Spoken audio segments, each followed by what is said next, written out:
It's proved. It's lighting the igniter. Next, it's gonna bring on the main burners. The igniter lit.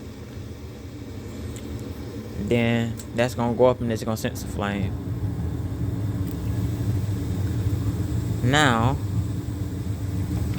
it sensed the flame. I'm gonna show you what's gonna happen if your flame sensor is dirty or it's barely sensing. You see, it's in series. This is coming from your main controller from your board, coming through to your common, through that microamps, goes to the flame sensor. See, we got flame now.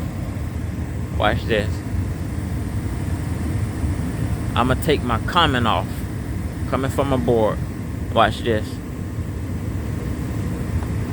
It dropped. That's how it works.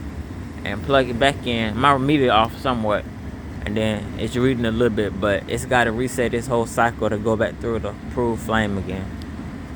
But